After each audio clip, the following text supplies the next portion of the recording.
أعوذ بالله من الشيطان الرجيم. بسم الله الرحمن الرحيم. تبارك الذي بيده الملك وهو على كل شيء قدير.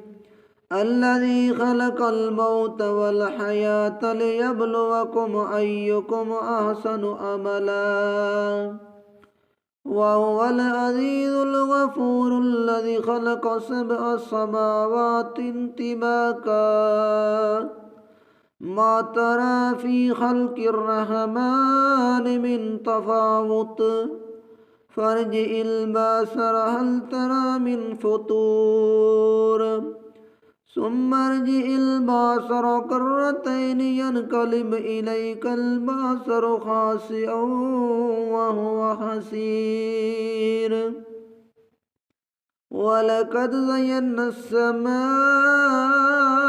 الدنيا بمصابيح وجعلناها رجوما للشياطين وأعتدنا لهم عذاب السعير.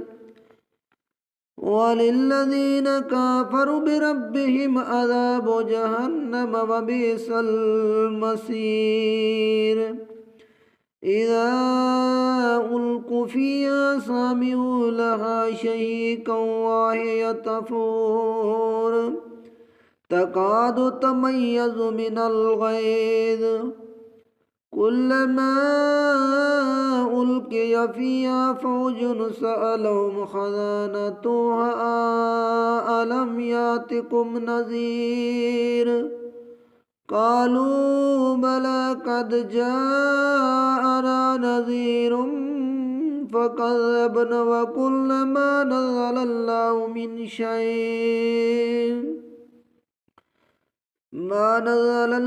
من شيء إن أنتم إلا في ضلال كبير. وقالوا لو كنا نسمع أو ناكل ما كنا في أصحاب السعير فتعرفوا بذنبهم فسحقا لأصحاب السعير. إن الذين يخشون ربهم بالغيب لهم مغفرة وأجر كبير. وأسروا قولكم أو اجهروا به إنه عليم بذات الصدور.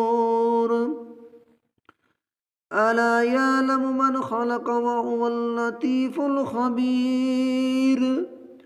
هو الذي جعل لكم الأرض ذلولا فامشوا في مناكبها وكلوا من رزقه وإليه النشور.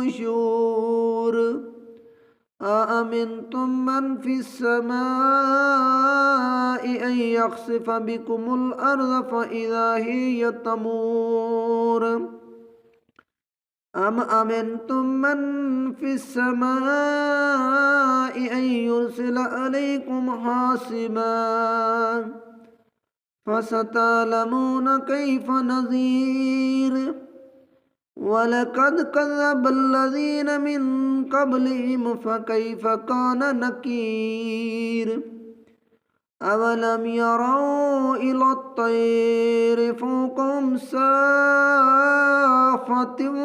ويقبضن ما يمسكوهن إلا الرحمن إنه بكل شيء بصير. أمن هذا الذي هو جند لكم ينصركم من دون الرحمن إن الكافرون إلا في غرور. أمن هذا الذي يرزقكم إن أمسك رزقه بل لجوا في عتو ونفور. أفمن يمشي مكبا على وجهه أهدى أمن يمشي سويا على صراط مستقيم. قل هو الذي أنشأكم وجعل لكم السمع والأبصار والأفئدة قليلا ما تشكرون قل هو الذي ذرأكم في الأرض وإليه تحشرون ويقولون متى هذا الوعد إن كنتم صادقين قل إنما العلم عند الله وإنما أنا نذير مبين فلما رأوه زلفة سيئت وجوه الذين كفروا وقيل هذا الذي كنتم به تدعون قل أرأيتم إن أهلكني الله ومن معي أو رحمن فمن يجير الكافرين من عذاب أليم قل هو الرحمن آمنا به وعليه توكلنا فستعلمون من هو في ضلال مبين قل أرأيتم إن أصبح ماؤكم غورا فمن يأتيكم بماء معين